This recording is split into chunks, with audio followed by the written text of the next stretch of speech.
네, 황희두의 시대는 갔다. 업데이트 174회 지금부터 시작합니다. 반갑습니다. 안녕하세요. 예. 여러분 구독, 좋아요 시작하기 전에 부탁드리겠습니다. 오호. 좋습니다. 네. 황희두의 시대는 갔다 하기 전에 벌써 치고 나오시네요. 네. 구독, 좋아요. 중요하죠. 예. 이런 건 여야가 없습니다. 예, 무조건 새날을 입스타님, 황보오정 하이요. 음. 반갑습니다. 어허. 황보오정. 좋네요. 네.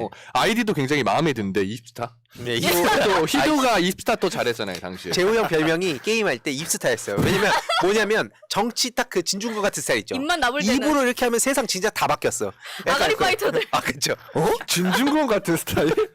이거 너무 심한데? 게임할 때 딱 그 정재훈 포지션이었다. 근데 네. 저는 네, 본격 이야기 시작하기 앞서서 네네. 좀 진지한 얘기가 될 수도 있지만 사실 진중권 같은 사람이 어느 순간 될 수도 있다고 생각을 하면서 되게 반면교사 삼고 있습니다. 저는 정말 까딱 잘못하다가 나도 진중권 같은 사람이 되겠구나. 이게 굉장히 큰 자극제가 됩니다. 근데 왜 절 보면서 얘기하시죠? 네, 마치 나중에 왜 진중권처럼 제 앞에 앉아 계신 거예요? 네, 그런 좀 거죠? 닮은 것 같기도 하고. 아니 느낌이. 예. 날카로운 또 딱 이렇게 그 또 프레이밍이 되면 안 되니까 네네. 예, 여기까지 그 이야기는 네, 하는 좋습니다. 걸로 하고요. 예. 네. 자, 저번화 베스트 댓글 하나 소개해드리려고 합니다. 뭐 베스트 댓글이란 건 아닌데 좀 네. 인상 깊은 댓글 남겨주신 분이 계신데 댓글이라 한블리님. 해놓고 베스트 댓글이야. 그러니까 내 마음속의 베스트 댓글. 그래, 확실하게 내 합시다. 마음속의 약간 윤석열 법인 것 댓글. 그치? 요즘 약간 그런 듯 아닌 듯 아닌. 오늘 근데 방송 시작하자마자 약간 진중권, 윤석열 뭐 이런 식으로 프레이밍이 되는 것 같은데 벌써. 이러니까 또 잘해야 돼. 김희재님이 김희재님이 감사합니다. 4,400원 슈퍼챗. 감사합니다. 일단 출발은 굉장히 좋은 것 같네요. 네. 자, 한블리님이 지난 방송에서 오늘 방송 좋은 내용도 많고 코너 속의 코너 그리고 노가리 방송도 진짜 재미있었는데 진짜로 썸네일 때문에 조회수가 약한 건가요? 저런 인간들은 무관심이 답이다라는 말에는 반대하는 입장이고 저는 개인적으로 좋아하는 방송인데 썸네일은 신경 안 쓰고 보는 편입니다. 근데 아닌 분들도 좀 상당히 있는 것 같네요. 이런 댓글. 사실 지난주에 썸네일이 그 조정훈하고 진중권이었던 썸네일이었는데 아마 그걸 얘기해 주신 거 같아요. 그렇죠. 저는 썸네일보다도 저희가 좀 더 분발해야 되지 않나 생각하고 있습니다. 그렇습니다. 어허. 그 이야기도 있죠. 자, 그리고 대체로 그 댓글들을 보니까 뭐 진중권, 조정훈 뭐 이런 레벨들을 굳이 방송에서 언급하냐. 또 누구는 또 아니다. 이런 건 또 짚고 넘어가야 되는 역할이 있다. 뭐 이런 의견들이 좀 이렇게 대립을 하는 것 같더라고요. 그래서 사실 뭐 방치해서는 안 된다 이런 의견들도 다수 있었던 걸로 기억하는데 사실 업데이트에서 우리 또 각자의 역할이 있지 않습니까? 외부 스피커랑 또 여의도 내부 정치인들의 역할이 다르다라는 걸 또 우리 업데이트에서 계속 강조하고 있기 때문에 그런 부분도 좀 참고해서 들어주시면 좋을 것 같고요. 그럼 오늘 제 주제에 들어가기 전에 네. 이 댓글 여론조사를 한번 하고 들어가면 좋을 것 같은 게 네.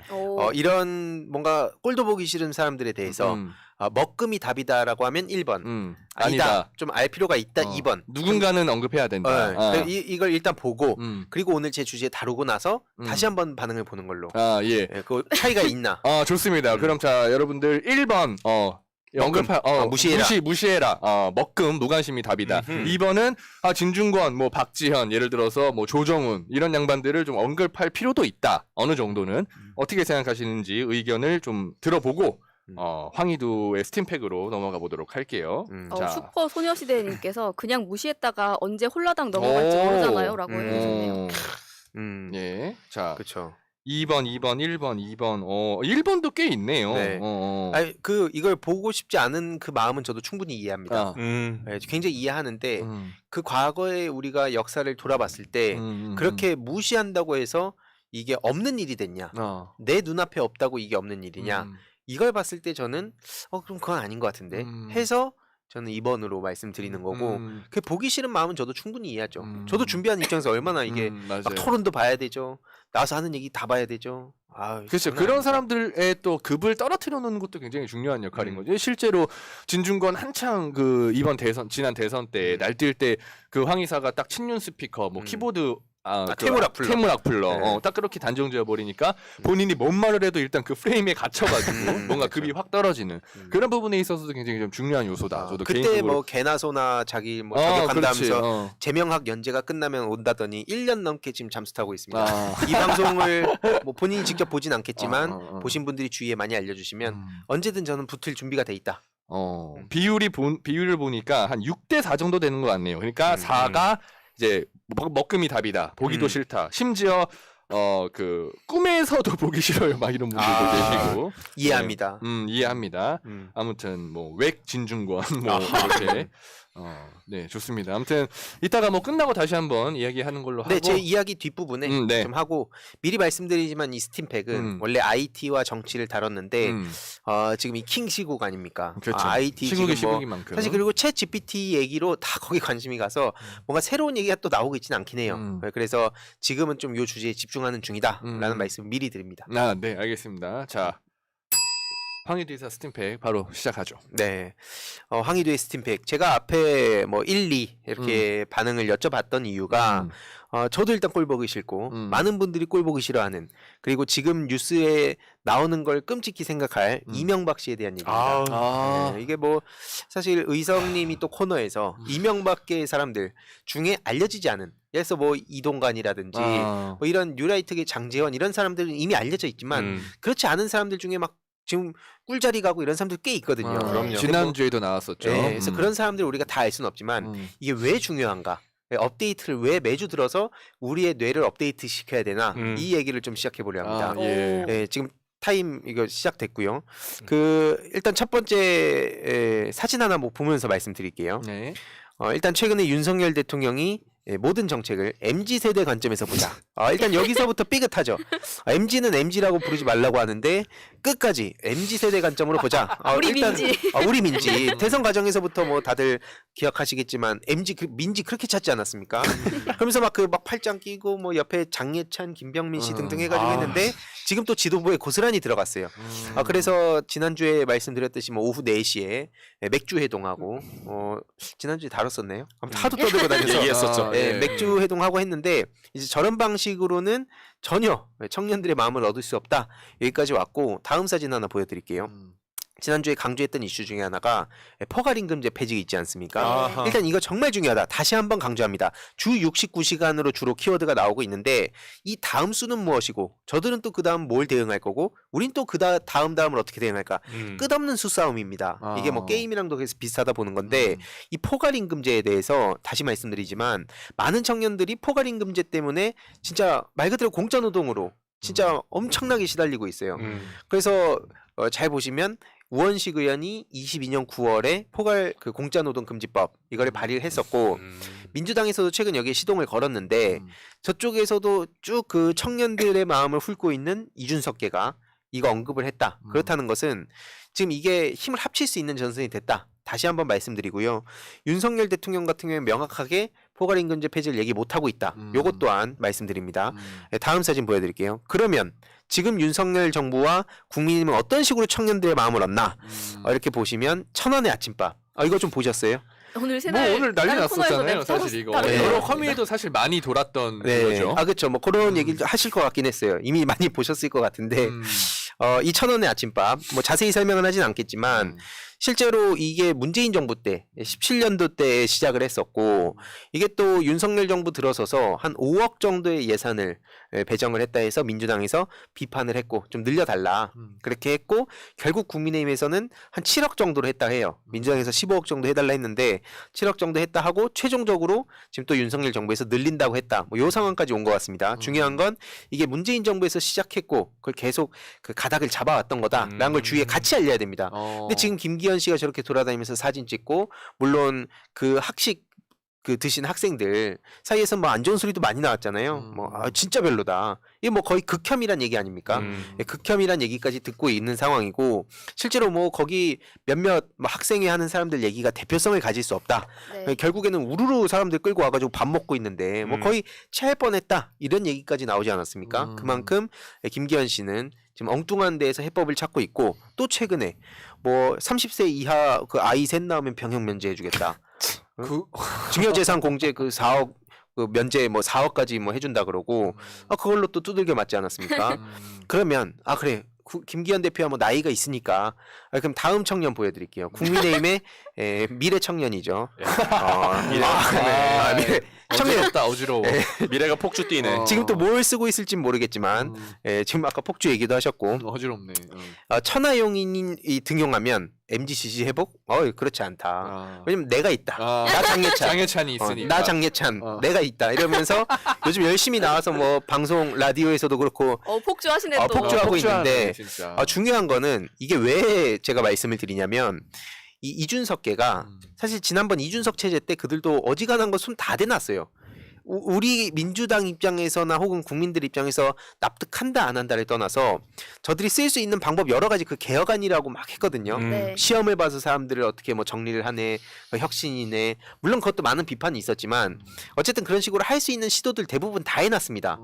한마디로 청년 관련한 거 거의 다 뽑아 먹었는데 그걸 걷어내고 지금 이준석 대표를 쫓아내지 않았습니까? 그럼 그들이 했던 거랑 같은 길을 걷지 않으려고 할 거예요. 그건 당연한 거잖아요. 그럼 지금 지도부에서 뭘 하냐?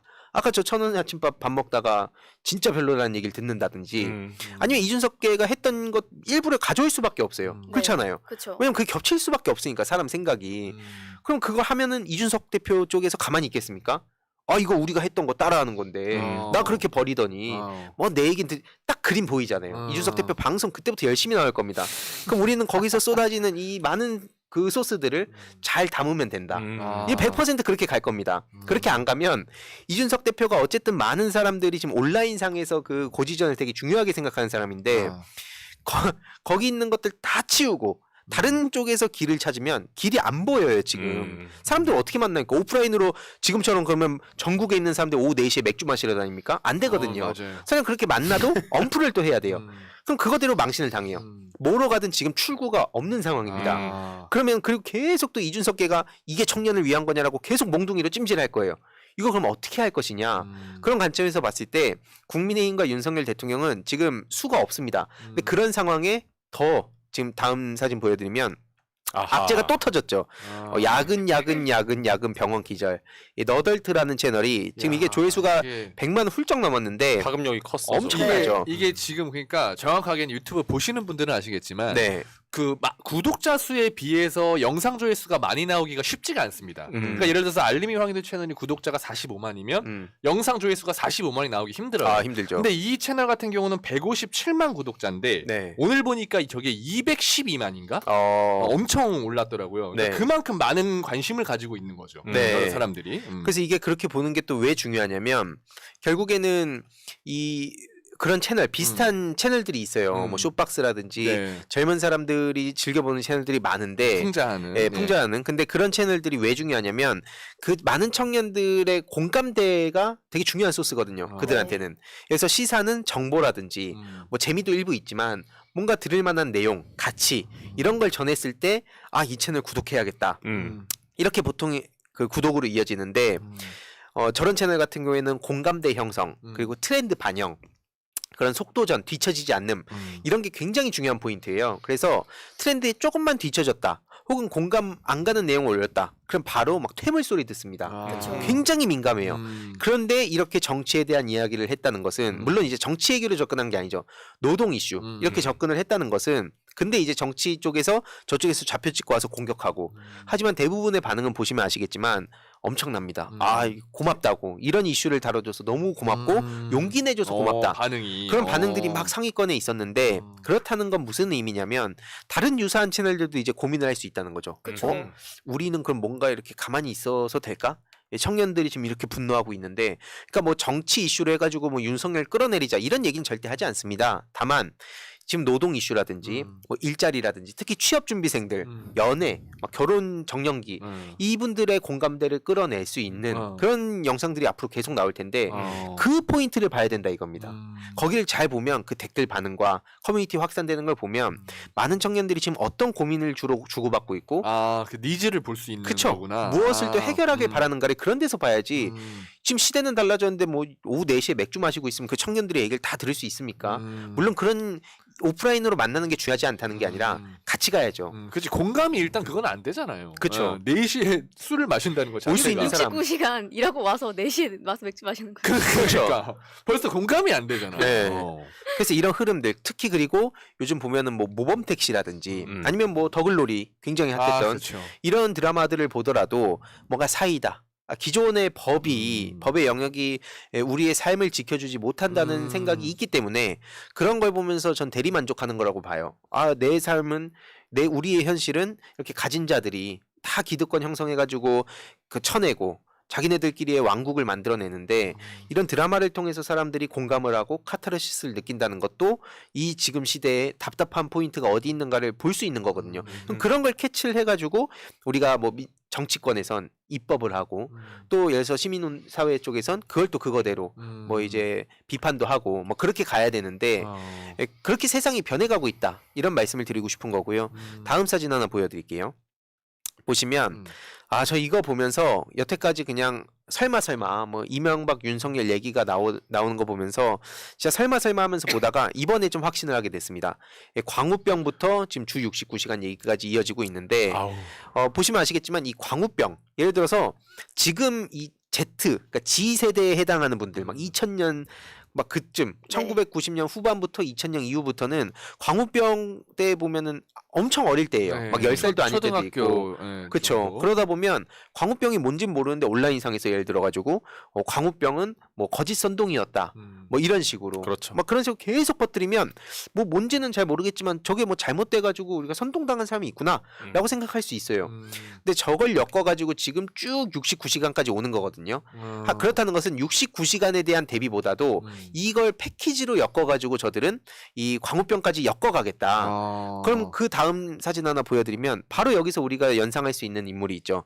아까 제가 말씀드린 이명박 씨입니다.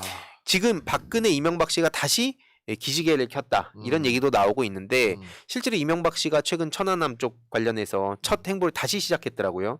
그렇게 뭐 건강이 안 좋다고 뭐 난리치더니 실제로 타고 다녔어. 네, 바로 그냥 사면 받자마자 또 신나게 돌아다니고 있어요. 뭐 김기현 대표도 최근 만나고. 근데 이걸 보면서 느끼는 건 앞서 말씀드렸듯이 그 흐름이 쭉 이어지는 그 패키지로 만들어 놓게 되면 이게 진영으로 나뉘는 겁니다. 매번 말씀드리지만 이게 탈진실의 시대라는 거거든요.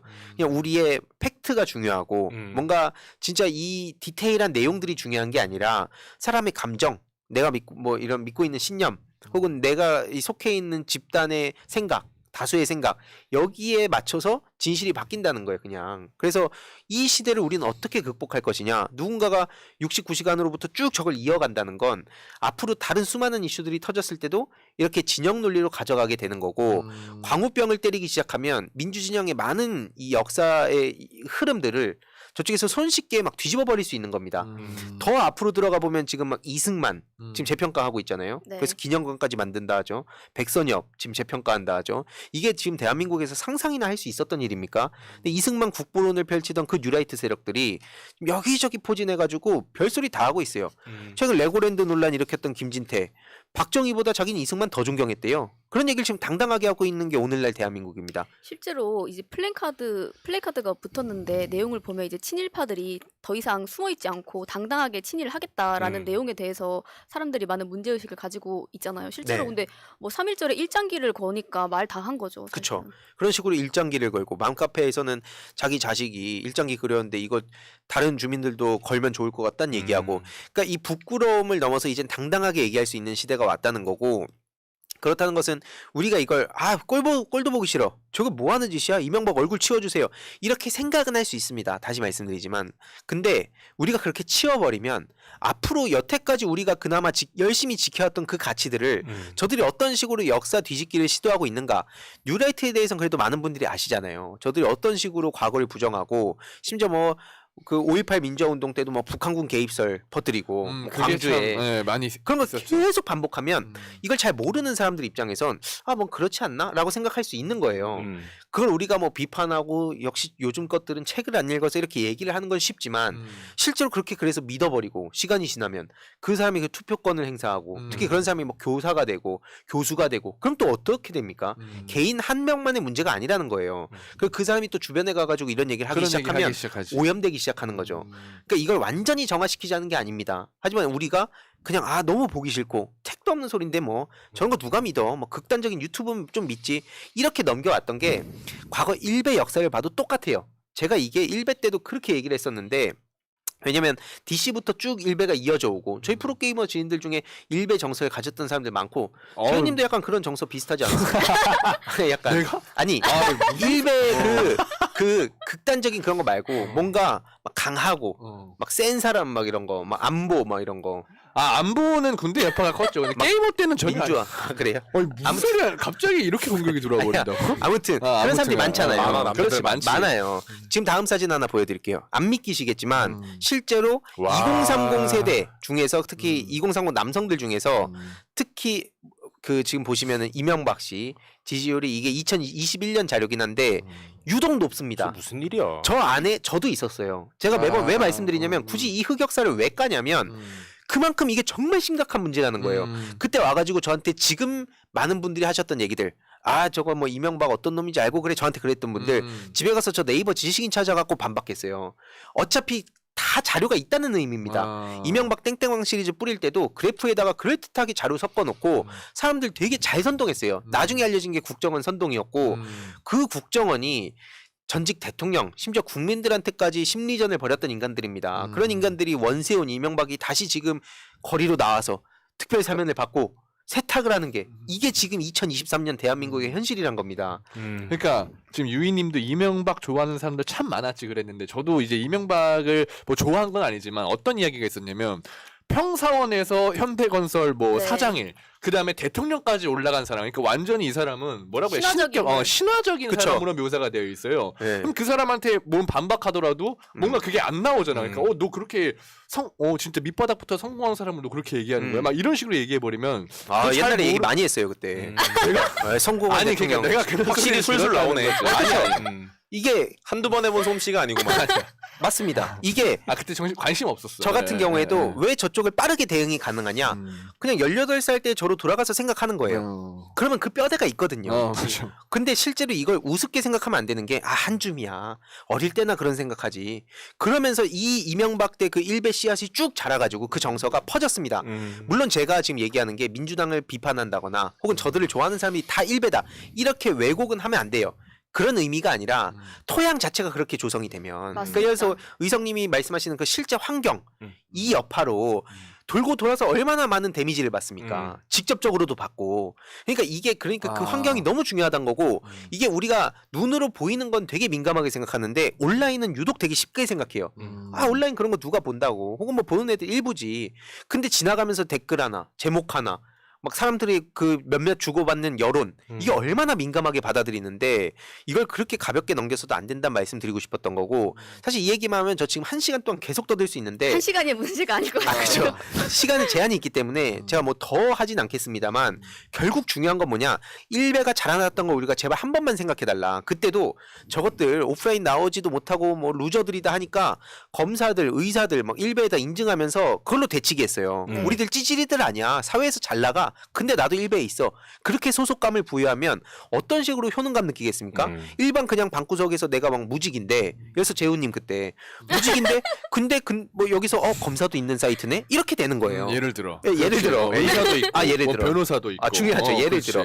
그리고 그때 당시에 막 국정원 시기 같은 거 뿌려서 막 애국하는 것처럼 뭔가 자부심을 심어주고. 자부심 심어주고 별 방법 심리전입니다. 이게 다 사람의 자부심, 효능감, 소속감 이걸 다 맞아요. 포인트 덫을 설치한 거예요. 네. 근데 우리는 지금 어떻게 합니까? 여러분 저 뭐 부정의 힘은 긍정의 힘을 이길 수 없습니다. 혐오는 나쁜 겁니다. 열받아. 여러분 댓글 열심히 남겨주세요. 이게 지금 현실이에요. 너무 열받는다. 제가 왜 이렇게 열받아서 지금 피터하듯이 얘기하냐면 다음 총선 가가지고 총선 시즌 들어가서 지금 이거 대응하면 못합니다. 저는 진짜 미리 해놔야 십수년간 되니까. 하고 있어요. 지금도 그리고 무언가 진행 중인 것 같은 그런 추정이 되고 있습니다. 맞아. 근데 우리는 그때 가가지고 선거 닥쳐서 하면 그게 됩니까? 이거는 1년 365일 계속 관심 가져야 돼요. 그래서 사람들이 저한테 심리전, 여론전 너무 표현이 세다. 뭐 무슨 전투의 기술 하면 너무 표현이 세다. 좀 완곡하게 표현해서 설득, 뭐 커뮤니케이션 이런 말 하는 그냥 그렇게 나이브하게 그렇게 하면 얘기하는 안 순간 되지. 그냥 누구랑 대화하는 수준으로 떨어지는 거예요. 이 심각한 게 예. 아니 나대로님이 이런 질문 주셨네요. 그때 당시 이명박이 그 BBK 결정적인 증거까지 나왔는데 그래도 믿은 거냐 아니면은 뭐 몰랐던 거냐 뭐 이런 질문도 주셨는데 사실 그게 그거랑 비슷한 것 같아요. 그러니까 이게 무관심층 입장에서는 지금 뭐 이재명 대표의 대장동도 전혀 관련이 없지만 이 우리 쪽 지지자들이 아닌 이상 이게 어떻게 흘러가는지 잘 모르잖아요. 근데 BBK도 당시에 얽힌 게 되게 많았잖아요. 뭐 다스 뭐 어쩌고 저쩌고 하면서. 그러니까 그런 것들이 사실 무관심층한테는 아마 관심이 없었을 거라고 저는 봅니다.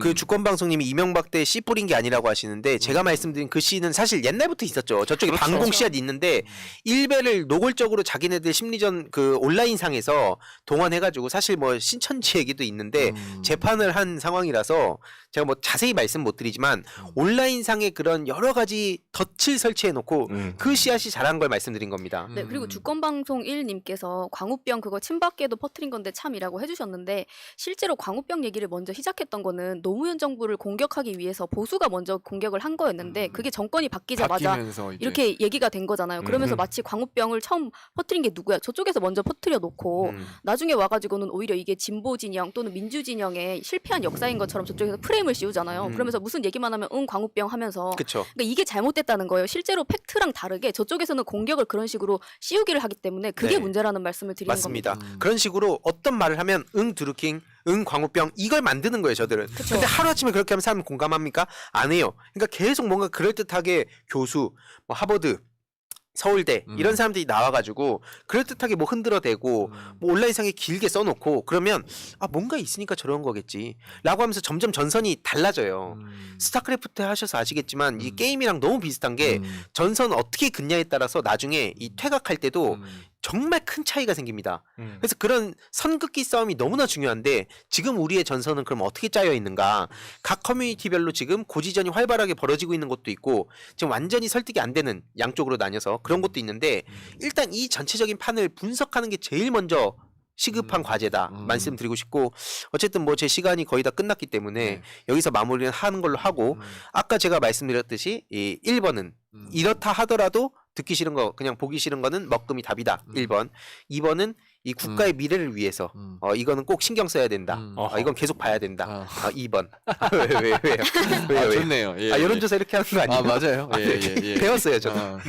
누구한테 배웠죠, 여론조사? 재훈님은 저한테 여론조사를 이런 거 배웠어요. 알려드린 적이 없는데, 예, 아무튼. 객관적인 질문이기 때문에 한번 편하게 댓글 남겨주시고 댓글로 남겨주시고. 저는 여기까지 하겠습니다. 네. 근데 어차피 우리 업데이트 코너의 트레이드 마크인 노가리 타임이 있기 때문에 못다한 건 거기서 좀 더 하세요. 예, 제가 특별 권한을 드리겠습니다. 예. 고맙습니다. 그리고 오이석의 지지지 코너가 또 기다리고 있기 때문에 예, 희도님 코너는 여기서 마무리하는 걸로 하고요. 예. 근데 아무도 댓글이 안 올라오는데. 이거 뭘 이건 황희도를 무시하는 게 답이다 이건가? 맞죠 여러분들? 황희도 무시가 답이다. 여기서 바로 딱 나오는 게 있지. 황희도의 시대는 갔다. 좋습니다. 예, 저는 좋습니다. 저대로 떠들겠습니다. 예, 좋습니다. 이제 올라오네. 2번 올라오고요. 예, 황희도 응원합니다. 예, 좋습니다. 자. 네, 오이석의 지지지. 네, 오이석의 지지. 야, 희두님 20분 되게 금방 갔네 오늘. 빠져들었어. 이야기에. 빠져들었어. 유독 금방 갔네요.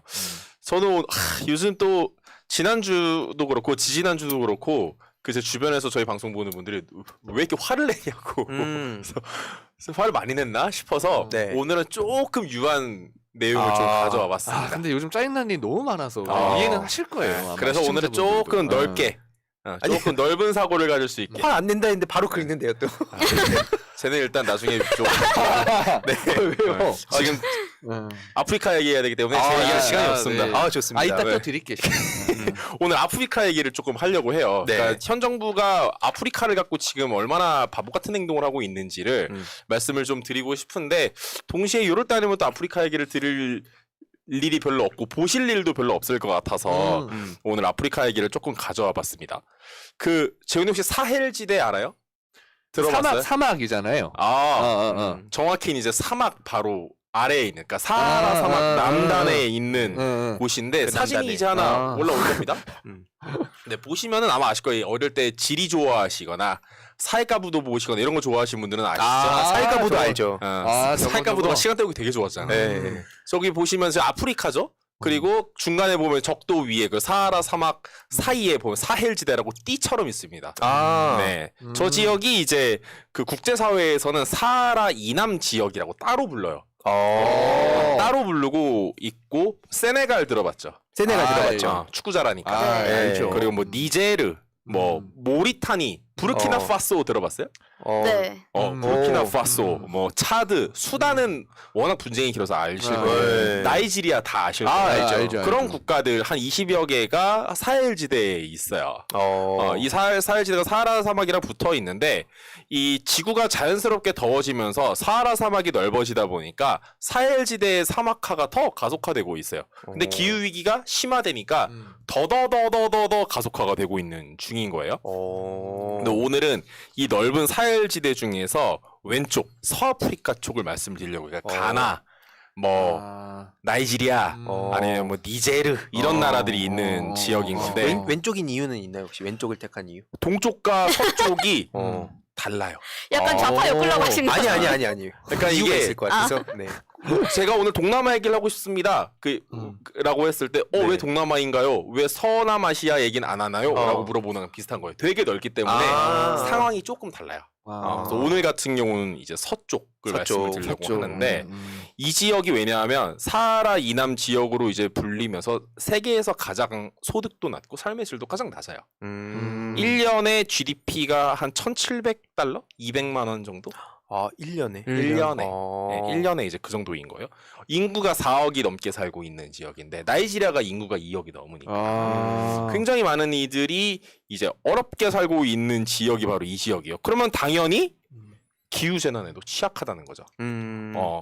뭐 사막이 많으니까 폭염, 뭐 가뭄 이런 게 이제 많겠죠. 근데 걔네만 있을까? 아닙니다. 그림에서 보시는 것처럼 홍수도 납니다. 네, 홍수도 나요. 여기가 요즘에 사막에도 비가 오기 시작을 했어요. 그러니까 말씀을 드리는 것처럼 저 여러 번 말씀을 드렸지만은 이 기후 위기가 심각해지면서 강우 패턴이 변화하는 거예요. 맞아. 비가 안 오던 데에 막 오고, 사막에 비가 막 오기 시작을 하는 거예요. 근데 사막엔 평소에 비가 안 오잖아요. 맞아요. 그러면 배수 시설 같은 게 되어 있을까요? 안 되어 있지. 네, 그럼 비가 오는 그대로 홍수가 나는 거예요. 얼마가 오든. 우리나라의 배수 시스템이 잘 되어 있으니까 문제가 없지만은 한 50mm만 와도 홍수 나버리는 거예요. 이쪽 지역은. 아이고. 근데 폭우만 올까? 아니에요. 요즘에는 눈도 와요. 와. 지금 저 그림에 나오는 것처럼 저 사하라 사막입니다. 어딘가 싶으시죠? 헐. 저 하얀 거 무슨 소금 같이 생겼는데 네. 저기 눈 온 거예요. 저기 2018년에 이제 눈 왔던 겁니다. 18년도. 네. 이런 식으로 기후 재난이 강타하고 있는 게 바로 이 지역이다. 우리는 1년 연중에 눈 올 때 있고 비 올 때 있고 많으니까 우리 잘 모르잖아요. 네, 여기는 사계절이니까. 연중 건조한 지역인데 폭우가 오고 눈이 와버리니까 이쪽 사람들을 살 수가 없는 거죠. 진짜 취약하겠다. 네, 이렇게 해서 작년에만 나이지리아에서 홍수가 나서 300명이 넘게 죽고 10만 명 넘게 집을 잃어버렸다고 해요. 근데 문제는 이 지역의 온도가 워낙 더운 지역이고 하다 보니까 세계 평균보다 온도 상승 속도가 1.5배 이상 빨라요. 그러면 앞으로도 계속해서 재난은 더 많이 발생할 것이다. 지난해에만 이 사헬지대 서쪽에서 500만 명이 홍수 피해를 입었다라고 하니까 앞으로 이제 문제가 더욱더 심각해질 것으로 보입니다. 근데 여기가 더 심각해지면 안 돼요. 왜냐하면 이 지역의 이제 인구의 80%가 농업이나 목축업을 하는 사람들인 거예요. 네. 근데 기후 재난이 오니까 현재만 3,500만 명이 식량 위기에 직면을 했어요. 매일 밥을 못 먹을 수도 있다는 얘기예요. 3,500만? 네. 와. 그리고 올해 같은 경우는 전 세계의 식량 위기가 더 심각하기 때문에 4,800만 명까지 늘어날 것이다. 우리나라만큼. 우리나라 우리나라만큼이네요, 인구수만큼 진짜. 와. 늘어날 것이다라는 거예요.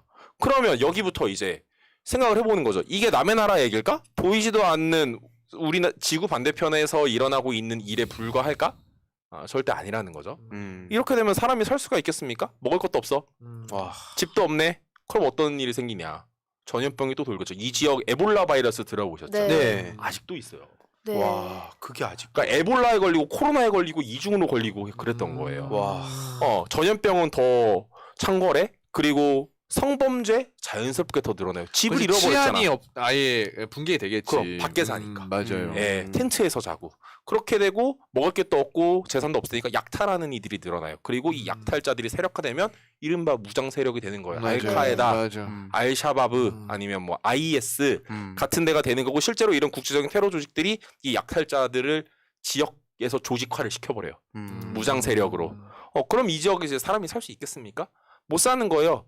아니면은 한편이 되거나 살기 위해서. 합류하거나 떠나거나 둘 중 하나인 거예요. 이렇게 하면서 우리가 비자발적 이주민이라고 불러요. 난민이나 실향민인 건데 이 차이는 국경을 넘지 않으면 실향민이고 국경을 넘어가면 난민인 거예요.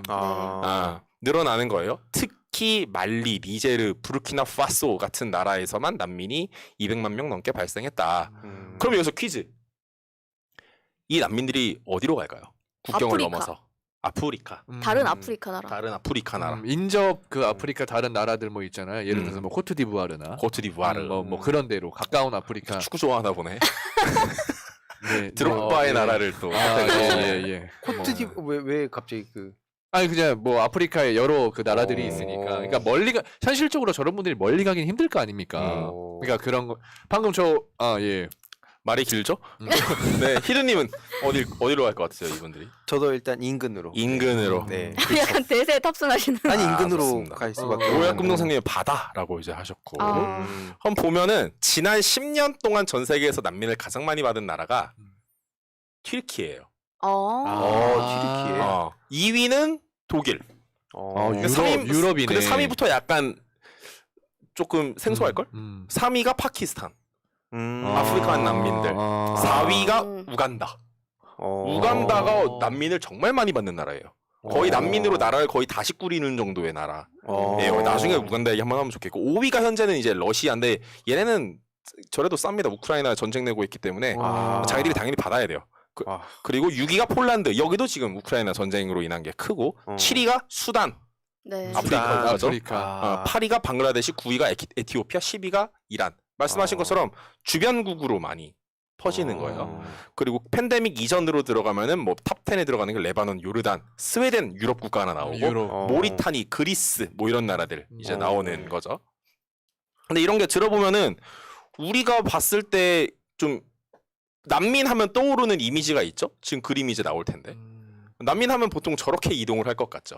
그렇죠. 그런 인상이 있죠. 네, 요런 이미지가 많이 떠올라요. 근데 생각보다 이 난민을 많이 받는 나라들의 국가 목록에는 우리가 아는 경제 선진국도 별로 없습니다. 다 인근 국가로 가는 거예요. 지금 저 그림 같은 경우는 방금 보여드린 건 리비아 사람들인데 이탈리아로 가고 있는 중인 거예요. 왜냐하면 리비아에서 이탈리아는 받아 먹으면 되니까. 네. 그러니까 주로 남유럽 쪽으로 많이 가는 거예요. 그렇죠. 바로 건너면 되니까.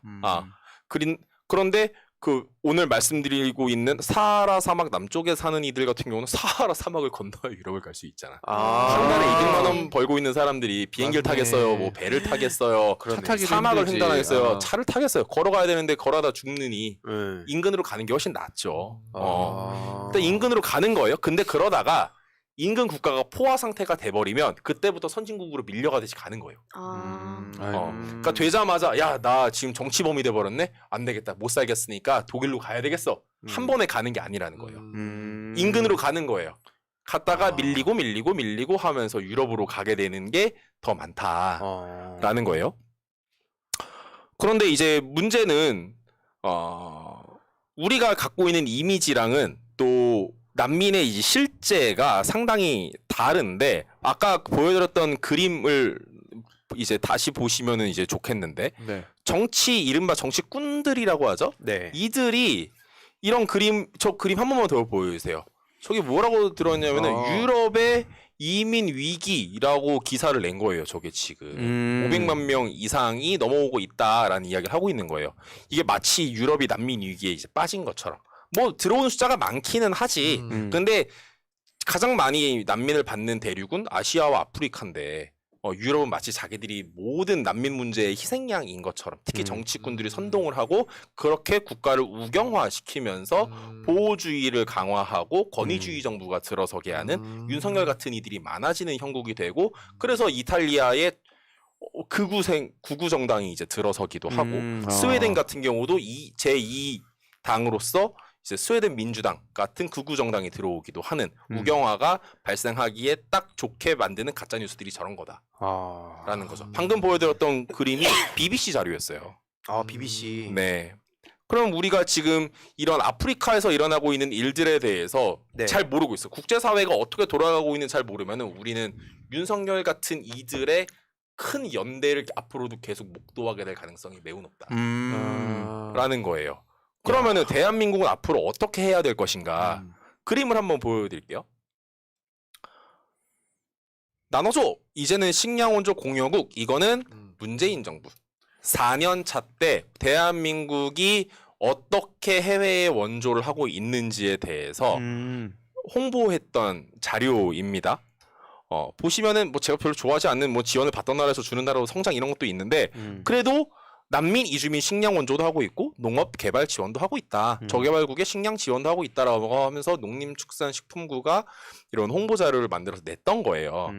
벌써 나눠줘 이런 건 좀 괜찮은 것 같아요. 그러니까 우리와 어떤 지구촌의 미래를 위해서 이런 게 필요한 것이냐? 아니면 그 다음 그림을 하나 또 보여주시죠. 이런 게 필요할 것이냐? 윤 대통령 부산 엑스포를 위한 한국형 ODA, 한국형 원조 전략을 수립하라고 지시했다. 저게 무슨 말이에요? 부산 엑스포를 위한 ODA 전략을 수립하라? 아프리카 국가들에다가 이것저것 원조를 해주고 그것을 빌미로 그것을 그래서 교환 가치를 두고 부산 엑스포에 한 표 달라. 찬성표를 사는 거죠. 돈을 주고 사겠다라는 겁니다. 지금 우리나라가 세계적인 경제 부국이 된 나름의 리더십을 가지려면 충분히 가질 수 있는 나라인데 우리나라 정도 되는 체급의 국가가 나눠줘가 맞느냐 아니면 그렇지, 구걸하듯이 우리 줘라고 하는 게 맞느냐 뭐가 저들이 그렇게 좋아하는 글로벌 스탠다드고 글로벌 리더십인가 묻고 싶은 거죠. 윤석열 지금 하는 거대로 가면 망하게 만들고 축소시켜서 쪼그라들어가지고 정말 원조를 받는 나라가 될 수도 있겠다 이런 생각이 많이 듭니다. 너무 후퇴시키고 있어요. 우리 수출 적자도 미학주님께서 그렇고. 참 추잡스럽다고 표를 사겠다. 딱 맞는 표현이네. 진짜 네, 추잡스럽다. 참 추잡스러운 거죠. 그러니까 진짜 추잡스럽네. 여전히 저들은 그러니까 이 국제 원조라고 하는 것이 우리가 이제 많이 벌었으니까 주는 나라가 되는 거야 정도로 끝나는 게 아니라 그건 좋은 예 정도가 되는 거고 이것을 잘 활용해서 우리의 외교적인 전략으로 활용을 해야죠. 신남방, 신북방 같은 큰 전략이 있었던 것처럼 우리가 큰 그림을 그리고 가야 되는 건데 고작 아프리카 돌아다니면서 하는 말이 부산 엑스포의 표죠. 이들은 여전히 88 올림픽이나 뭐 2002 월드컵 아니면 뭐 94년 대전 엑스포 정도의 국제적인 행사가 있어야 자기들의 정권이 지탱이 되고 뭔가 하는 것처럼 보일 거라는 환상을 되게 갖고 있는 것 같아요. 저거 우리나라 이제 엑스포 같은 거 안 해도 될 것 같아요. 오히려 ODA 자금 더 잘 활용해서 아프리카에 가서 뭐 우리가 갖고 있는 태양광이나 배터리 기술 같은 거 좋으니까 아프리카에 가서 그런 걸로 사업하는 게 훨씬 낫지. 엑스포 하는 게 뭐가 더 크겠습니까? 그러니까 근데 그 2020년 그 문재인 정부 때 그 ODA 예산이 그 가장 최대였다. 뭐 4조인가? 4조를 근데 넘겼죠. 윤석열 정부 들어와서 그 ODA 그 예산도 삭감하지 않았나요? ODA 예산을 작년 추경에선 삭감했었고 올해 같은 경우는 늘렸어요. 다시 늘렸어요? 네, 근데 늘렸는데 이 늘린 것에 대해서도 우리가 앞으로 아주 면밀하게 감시해야 될 것이 이 늘린 ODA 예산으로 남의 나라에 가서 나무 심고 그 전기차 줄 가능성이 매우 높다. 대신에 그렇게 막 남의 나라 가서 뭔가를 하는 것처럼 보여줘. 근데 국내에서 포스코 같은 회사는 온실가스 1도 안 줄이는 그런 모습이 이제 우리 눈에 보일 것이다. 그러니까 국내에서의 감축 노력을 하지 않고 근데 밖에서 되게 열심히 하는 것처럼 그린워싱의 수단으로 ODA를 활용할 가능성이 매우 높다. 그렇게 연결지어서. 그런데 앞에서 말씀드렸던 것처럼 아프리카 국가들 제가 부르키나파소라는 국가에 살고 있는 국민이라고 쳐요. 나에게 필요한 게 태양광일까? 전기차일까? 아니면 안전한 집일까? 안전한 집이겠지. 그러면 우리가 국제적인 리더십을 갖고 있는 국가라고 한다면 우리가 해야 될 일이 무엇인지 너무나 명확하지 않습니까? 사실 근본적으로 그거부터 찾아야 되는 거네. 우리가 뭘 해줘야 하는지부터. 근데 이게 외국의 ODA 예산 아까 4조 문재인 정부에서 4조 이런 얘기도 하셨고 아까 앞 시간에 황희도 씨는 뭐 1,000원 밥 학생들 밥 얘기를 하면서 뭐 7조 뭐 이런 얘기 하셨는데 지금 윤석열 정부가 이 영빈관에서 이 보고 받으면서 한번 할 때마다 1억씩 들어간다는 거 아닙니까? 벌써 8억을 썼다고 하는데 저는 이렇게 낭비하는 돈들이 너무 아까운 거예요. 이게 뭐 ODA 외국의 원조를 주든 아니면 우리나라에 있는 어떤 사람들에게 그 돈이 지원이 가든 뭘 해도 저는 이 돈보다는 덜 아까울 것 같거든요. 차라리 땅에 버리는 그런 돈 같은 거를 지금 계속해서 여기저기 다 뿌리고 있으니까 뭐 오세훈도 지금 원래 그 공간 바꾸겠다고 했다가 뭐 거기다 돈을 뭐 엄청 많이 들여가지고 지금 계속 짓고 있고 윤석열 정부에 있는 뭐 예를 들어서 최재해라든지 누구라든지 뭐 장관급들 기록해가지고 이 윤석열만 지금 뭐 이 공간 밖으로 나오고 이게 문제가 아닌 거예요, 사실은. 이 정부에 있는 사람들 전부가 다 그렇게 돈을 눈먼 돈이라고 생각하고 자기 돈이라고 생각하고 펑펑 써대면서 사람들한테는 니네 좀 아껴라고 얘기하고 있는 거 아닙니까? 그렇죠. 지금 그런 중이다라는 거고요. 마무리를 조금 하면요. 근데 그림으로 좀 마무리를 대체하면 될 것 같습니다. 이런 사람에게 제가 너무 많은 걸 바랄 수도 있다. 바라는 저 진짜 유명했지 이거. 네. 근데 제가 바라고 말고를 떠나서 시대가 이런 정신머리를 가진 사람을 원하지 않아요. 그렇죠. 그런데 우리가 시대를 바꿀 수 있겠습니까? 사람을 바꾸는 게 빠르죠. 그렇지. 탄핵합시다. 라고 저는 마무리를 깔끔하게 하겠습니다. 예. 그렇죠. 시대 전환은 어려우니까. 시대전. 아니 시대를 전환하기 어렵다고요. 아니 그러니까 시대전환 조정훈 의원은 월드뱅크에서 일했으면서 이런 일에 대해서 왜 1도 말을 안 하고 맨날 뻘소리만 하는 거야? 김건희 수하고 있잖아요. 근데 또 그게 약간 당론인가 싶기도 할 정도로. 최근에 심지어 뭐 100만 원 외국인 노동자 뭐 얘기했다가 또 역풍 맞고 난리 나지 않았어요? 네. 근데 그러니까 이게 말씀하시죠. 그러니까 이게 뭔가 말씀 주셨듯이 이게 대한민국이 이제 국내뿐만 아니라 해외를 내다봐야 된다는 게 지금 굉장히 중요한 거거든요. 물론 우리가 국내 정치의 그 여러 가지 현안들, 그것도 굉장히 민감하고 시급한 현안들이 있기 때문에 저 같은 경우에도 거기에 좀 더 비율이 많이 있지만 이런 의성님처럼 해외까지 이 소식을 가져오는 분들의 역할도 너무 중요하다 보고 실제로 이준석 전 대표 같은 경우에도 이제 그쪽까지 제가 봤을 때 뭐 어쨌든 대통령 꿈꾸고 있는 사람 아닙니까? 해외 엄청나게 그 언급을 많이 합니다. 최근 발언을 잘 보시면 뭐 국내에서만 있다 보니까 이제 해외를 보면 내 안목이 너무 좁았다는 게 느껴진다 같은 얘기를 하면서 국제적으로 왜 시야를 넓히냐면 그렇게 해야 리더가 될 수 있다는 걸 안다는 거예요. 그렇다는 것은 지금 의성님이 말씀 주시는 게 당장 봤을 때 이거 빨리 뭐 더 중요한 거 막 검찰 공화국 이런 것도 있는데 이런 여러 가지 해외에서 어떤 식으로 우리가 망신을 당하고 있는지 그런 거를 주위에도 많이 알려야 주위에서도 보면 막 해외 트렌드에 뒤처지고 남들한테 부끄러운 대한민국 되고 이런 걸 또 민감한 친구들이 있거든요. 그런 분들한테 이런 얘기를 계속 전해주시는 것도 방법 중 하나다. 그렇습니다. 그러니까 업그레이드 데이터 이슈 트렌드 이 얘기가 지금 들어가 있는 거잖아요. 그러니까 업데이트를 뭐 봐야 된다 뭐 이런 말씀하신 거죠 결국에는. 좋습니다. 네. 예. 진행 좋네. 자 의성님 하신 말씀 다 하셨나요?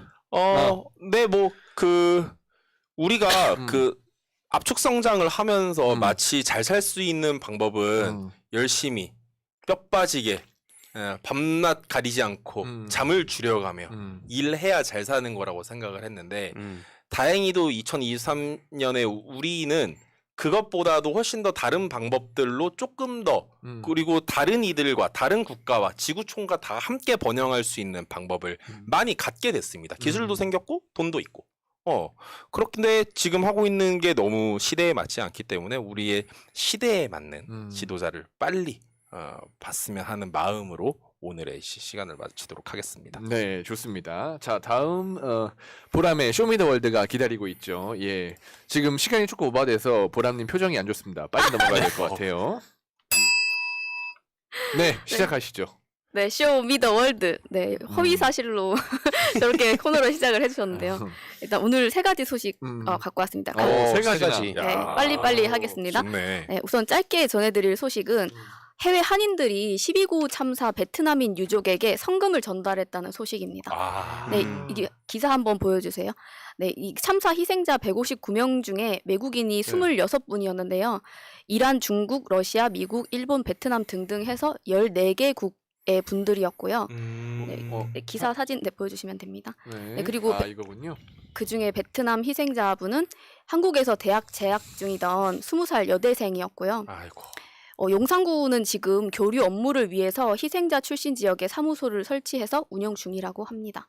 기사를 보시면은 또 보이는 게 12구 참사라고 하라고 했는데 굳이 또 이태원 참사라고 또 적어놨더라고요. 이거는 좀 외적인 얘기였고 처음 참사가 터졌을 때는 이제 우리나라 국민들만 피해를 당한 게 아니라 외국인들 또 뭐 그중에는 미국 하원 의원 조카도 있다 이런 얘기들이 나오면서 그때 당시에는 뭐 대응이나 조치가 좀 되지 않을까 이대로 넘어가기는 쉽지 않을 텐데라는 예상들도 좀 있었는데 뭐 그것들을 다 깨고 지금 윤석열 정부가 유가족을 뭐 정식으로 만나거나 얘기를 듣거나 이런 게 전혀 없이 오히려 지금은 뭐 간첩으로 몰고 있잖아요. 아, 근데 정말 지긋지긋한 레파토리죠. 이 빨갱이로 보는 이거는. 그래서 많은 뉴스들이 몰아닥치고 있지만 이런 소식이 또 최근에 있길래 기록하는 차원에서 전달드리려고 가지고 왔습니다. 근데 저거 사실 용산구가 나서서 했어야 되는 일이에요.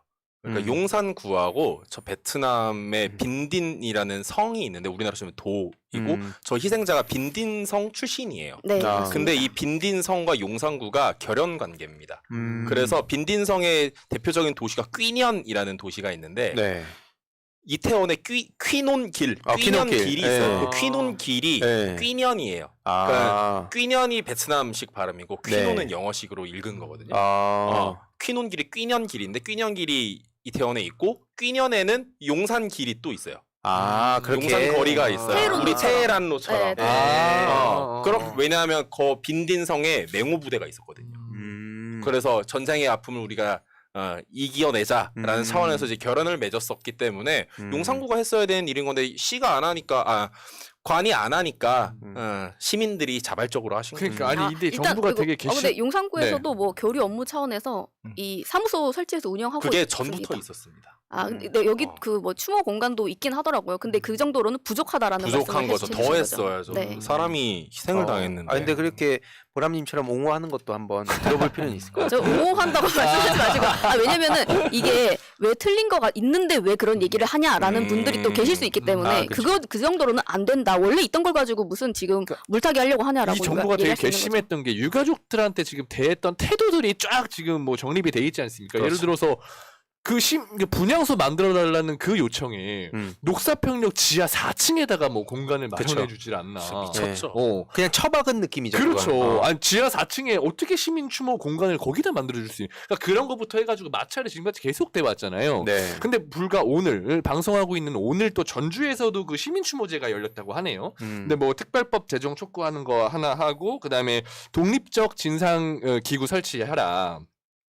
이 두 가지 사실 그들이 진짜 미안한 마음이 있다라고 하면 법적으로 사실 어려운 일들은 아닌 거잖아요. 그렇게 큰 일들은. 그러니까 저들은 지금 세월호 생각을 하는 거죠. 그쵸. 그 아킬레스건이었다 보니까 이상한 쪽에서만 그 학습 효과가 있어서 그러니까 빠르게 그게 그냥 괘씸한 정쟁화 거야. 시켰죠. 그렇죠. 그러니까 지금 무슨 얘기만 하면 진상규명? 뭔 진상규명? 그러니까. 이미 개인들이 갔다가 그렇게 된 건데 뭘 국가 탓을 해? 이렇게 쭉 도배해놓고 그냥 뭔 얘기하면 정치 뭐 이렇게 하니까 맞습니다. 그것도 저들의 패턴 중에 하나다. 네, 다음에 또 다른 소식이 있으면 전달 드릴게요. 네. 그리고 다음은 애플의 CEO 팀 쿡 다들 아시죠? 알죠, 알죠. 네, 아주 유명한 팀 쿡 쿡이 쿡 형님이 이번에 중국 발전 고위급 포럼에 참석을 했습니다. 어. 네, 사진 보여주시면 됩니다. 저거 이제 몇몇 사람들에 의하면 친중한 거냐 그런 얘기가 또. 네, 거기서 중국몽. 고위 당국자가 중국몽이죠.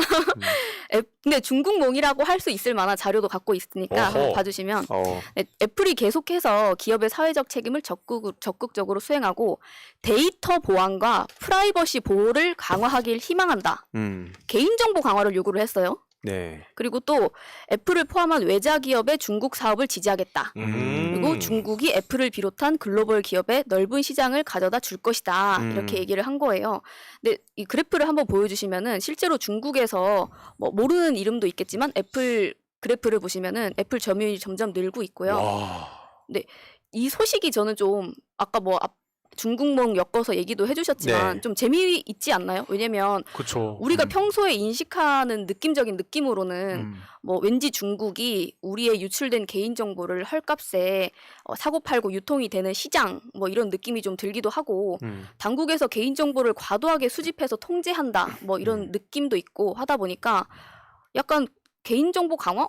누가 누구한테 지금? 약간 이런 분들도 계실 수 있는데 이게 우리가 평소에 생각하고 가지던 이미지랑 좀 다른 이야기인 것 같아가지고 흥미로운 소식 같아서 가지고 와봤습니다. 점유율이 엄청나게 달라졌네요. 맞습니다. 그러니까 오뽀랑 비보가 되게 저렴해서 많이 쓰잖아요. 근데 애플은 비싸니까 쉽게 말해서 경차 많이 타다가 네. 외제차 비율이 늘어났다로 보면 좋은 거예요. 요즘 실제로 이게 뭐 사실 여기랑 딱 맞는 이슈가 아닐 수도 있긴 한데 요즘 청년들 사이에서 막 애플 제품 이거 하는 거 유행하는 거 아시죠? 애플로 다 애플 쓴다는 게 사람들끼리 인증하고 삼성 쓰면은 뭐 되게 부끄러운 거. 그런 게 있었어? 약간 격하진데 그 애플에 이제 우리 제드래곤 형님 있지 않습니까? 같이 이제 중국에 25일 날에 또 중국을 갔는데 중국에서의 그 행보가 거의 나타나지 않고 있어요. 거의 잠행 수준으로 팀쿡 형님은 여기저기 가면서 인사도 하고 여러 언론에 나오고 있는데 그러더라고요. 아마 저조해서 그런가? 방금 얘기해 주신 내용대로라면. 실제로 근데 이런 흐름들이 왜 나왔는가를 저는 알 필요는 있다고 봐요. 그러니까 왜 요즘 그래서 젊은 사람들 사이에선 갤럭시 쓰면은 안 된다, 애플 써야 된다 그러면서 그 인증하는 게 막 챌린지처럼 돌아다니더라고요. 실제로. 굉장히 근데 이것도 어떻게 보면은 모든 젊은 사람들이 그렇게 한다는 아니고 일부의 그런 분들이 좀 계시는. 그게 그러니까 유행을 타면 그냥 너도 나도 그렇게 반해서 하게 되는 거죠. 확산이 되는 그러니까 이게 거죠. 예. 일부라고 할 수도 있는 사람도 있고 이런 건 일부라고 보기가 또 어려울 수도 있는 게 왜냐면 애플 제품 같은 경우에는 폐쇄성이 굉장히 강하잖아요. 애플 한번 예를 들어서 핸드폰을 사게 되면 노트북도 거기에 맞게 써야 되고 왜냐면 삼성이나 LG나 예전에 다른 경우 같은 경우에는 충전기라든지 뭐 이런 게 호환이 많이 되는데 애플 같은 경우에는 애플끼리의 제품들만 그렇게 되기 때문에 맞아요. 애플 유저들이 거기에 대해서 뭐 약간 앱등이라고 표현을 하기도 하지만 실제로 거기에 대해서 뭔가 좀 자부심을 가지고 있는 그런 유저들도 있기도 있었어요. 그런데 이제 그게 최근에 나온 현상만은 아니라는 거죠. 실제로는 아주 옛날부터 있었던 거 아닌가 그러니까 싶어서. 그러다가 이제 최근에 그 이재용 회장의 딸이 막 아이폰 쓴다 이런 게 그쵸. 또 막 돌면서 그런 게 되게 유행이 그러니까 왜 생겨나고 왜 이런 게 때리네. 갑자기 확 온라인에 뒤덮고 이런지를 그러니까 어떤 공식이 있다고 보진 않습니다. 워낙 이게 맞습니다. 예측 불가능인데 그런 흐름들이 어쨌든 또 국내 기업이랑 해외랑 또 연결이 되기 때문에 이런 걸 그냥 아 뭐 저 유행이네라고 넘길 사안은 아닌 것 같다. 실제로 그런 게 있나 봐요. 유인님이 주변에 너무 앱등이들 뿐이라 고집스럽게 삼성 쓰는 중 30대입니다. 저도 삼성 쓰고 있습니다. 제가 앱등입니다. 여기서도 좀 나뉘네. 아이맥부터 다 있어요. 근데 진짜 편하거든요. 딱 이 노트북 딱 있네. 나오네 지금. 저도 이게 집에 애플이 있긴 한데 총송 사과야? 예, 좋습니다. 네. 그러니까 이런 그렇습니다. 흐름들을 왜 그렇게 되는가 다음에 좀 얘기해봐도 좋을 것 맞아요. 같아요. 좋을 것 같아요. 네. 어떻게 그래 사회 현상과 연결되나? 사회 현상과도 연결되고 이익과도 굉장히 많이 연결되고 저희가 겉으로 봤을 때는 그냥 재미 요소인 것 같아 보이지만 실제로 보면은 많은 것들이 연결돼 있을 네, 수가 있다 이런 맞아요. 말씀드립니다. 변희사 정변님께서 일국의 장관이 선택한 바로 그 폰. 그렇죠. 이게 큰 것 같아요 저는. 아니 근데 그거 따라하다가 지금 그 아까 얘기한 퀴논 그 부청장 구청장 용산 구청장. 잡혀갔습니다. 근데 이 폰 쓰면 머리 빠진다 이런 얘기 나오면 안 되겠죠? 그렇죠. 이제 그런 재판에서도 얘기 나왔죠. 나오면 대머리라고. 쉽지 않아. 아 이동지 씨가 그 얘기했잖아요. 네. 그때. 진짜 정변님 진짜 한번 모셔야 되긴 하는데 저희 코너에서 자리가 안 된다니까요. 일단 제가 빨리 얘기를 해야 되겠습니다. 자리가 안 돼서. 정변님 얘기만 나오면 굉장히 발끈하시네요. 아닙니다. 예. 왜냐면은 제가 지금 시간이 별로 없는데 맨날 그러면은 재훈님이 하시는 거는 시간 더 줬다고 굉장히 유세를 부리고 뭐라고 하기 때문에 그런가요? 제가 주제가 걱정해요. 사기예요. 진행자의 알았어요. 네. 그래서 지난번에 계속 중국 AI 산업에 대한 상황도 좀 말씀을 드리고 또 뭐 안보, 산업, 디지털, 자원, 정보 등등 계속해서 전방위적인 미중 패권 갈등에 대한 이야기들도 이어나가고 있잖아요. 근데 이제 최근에는 뭐 미국을 비롯한 많은 국가들에서 중국 앱 틱톡 이거 못 쓰게 하고 있다 이런 얘기도 틱톡. 전해드렸고 근데 미국에서는 지금 중국 AI 산업에 대한 기업들의 투자도 규제를 하겠다 이렇게 얘기를 한 상황인데 자본주의의 상징과도 같은 이런 빅테크 기업을 환영하는 공산주의 국가 그리고 자국 중심 규제를 강화하고 있는 이런 자유주의, 민주주의 국가에 대한 이야기 이런 소식이 좀 있더라. 흐름을 놓치지 않으려고 한번 또 간단하게 소개를 드렸고요. 네. 이게 메인인데 왜냐면 메인이 있어서 빨리 진행을 했습니다. 네. 아하. 마지막으로 최근에 뭐 여기저기서 키워드를 좀 보시거나 들으신 분들이 많이 계실 수 있는데 이스라엘, 네타냐후 이 단어들 좀 많이 들어보지 않으셨나요 최근에? 요즘 어마어마하더라고요. 뉴스에 좀 나오더라고요. 그쵸. 많이 외신에서는 들어보셨죠? 엄청 맨 앞에 때려요. 맞습니다. 우크라이나 전쟁하고 네타냐후 얘기로 도배됐더라고요. 계속 나오고 있습니다. 그래서 일단 세 줄 요약을 먼저 말씀을 드리자면 이스라엘 극우 정권 그리고 네타냐후 총리가 본인 관련된 사건을 무마시키려고 한다는 의혹이 있습니다. 사법부를 무력화시키려고 했고 그래서 역대 최대 시위가 일어났다.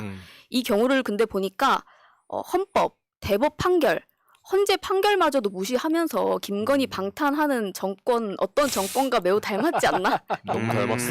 그래서 이런 주제를 갖고 이런 왔구나. 주제를 갖고 왔습니다. 네. 일단 이스라엘 경우를 간단하게 지금 어떤 상황인지를 설명을 드리자면 팔레스타인과 아주 유구한 세월 동안 지금 갈등을 겪고 있잖아요. 양측이 물리적인 도발 또 또 여기에 따른 민간인 희생이 계속되고 있는 상황입니다. 그래서 무고한 사람들이 희생될 때마다 양쪽에 있는 분들이 모두가 다 복수를 하자, 저쪽 죽여버리자 이런 생각이 들지 우리가 대화로 해결하고 평화로 해결하자 이런 얘기하는 쪽은 지지를 받기가 굉장히 그렇죠. 어렵잖아요. 엄중 안 되죠. 안 돼요. 네, 아까 얘기해 주신 것처럼 우리나라만 해도 이렇게 사법부라든지 이제 공권력에 대한 신뢰도가 떨어지고 강력한 거를 원하는 목소리 그러다 보니까 뭐 더 글로리라든지 모범택시 이런 문화적인 요소에도 스며들고 네. 아까 얘기해 주신 것처럼 근데 이게 양쪽 모두 그래서 말을 세게 하는 극우 정권들이 지지를 받고 있는 상황이에요. 이 네타냐후 총리도 굉장히 극우들의 지지를 많이 받고 있습니다.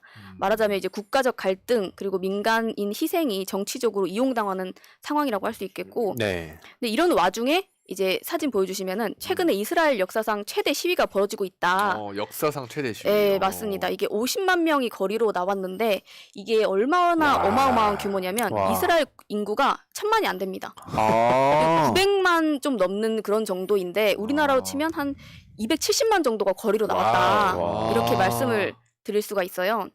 근데 이게 왜 이렇게 많은 분들이 밖으로 나왔냐 얘기를 드리면 네타냐후 총리가 그 다음 사진이 네타냐후 총리 사진인데 이 양반이에요. 네. 사법부 개혁안을 냈습니다. 개혁을 하겠다 했는데 그게 어떤 거냐면 우선 대법원의 탄핵 소추 판결을 금지하겠다. 그리고 이게 왜 그렇게 나오냐면 국민으로부터 선출되지 않은 사법부는 권한이 없어. 우리는 국민들로부터 선택받았는데 뭐 사법부 니네는 국민들로부터 선출된 권력도 아니잖아. 이렇게 얘기를 하는 거죠. 네. 근데 저는 약간 이 지점에서 우리나라에 계신 분들도 어떻게 보면 사법부가 신뢰도를 많이 잃었기 때문에 좀 맞지 않나? 이렇게 생각하시는 분들이 계실 수도 있을 것 같습니다. 하지만 이 어떤 내용이냐면 대법원장 임명도 사실상 정부에서 하겠다. 그리고 대법원 판결도 의회 단순하게 과반수 의결로 무력화 가능하다. 이런 내용들이고요.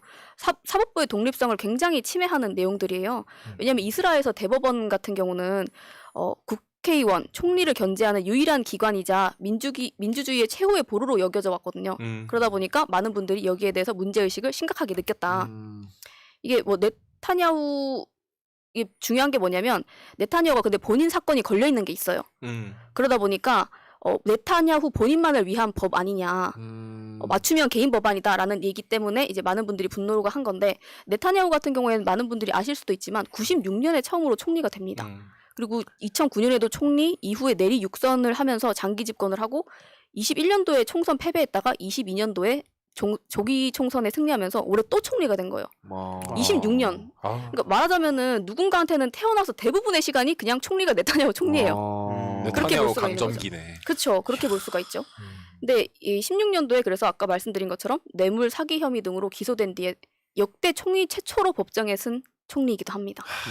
이렇게 문제가 많다 보니까 이 사람이 또 굉장히 극우들의 지지를 받고 있다고 말씀을 드렸잖아요. 그러다 보니까 계속해서 팔레스타인 사람들을 탄압하는 정책들을 펼치고 있고 갈등을 조장하고 이렇게 하다 보니까 초강경 대응들을 하고 있는데 그러다 보니까 어떻게 하겠습니까? 대법원에서는 위헌 판결을 또 내리면 이것도 듣기 싫은 거죠. 그런 상황이고 이렇게 삼권 분립 자체 무력화하려고 하다 보니까 반대가 나오고 있고 이스라엘 국민이 72% 정도가 반대를 한다고 합니다.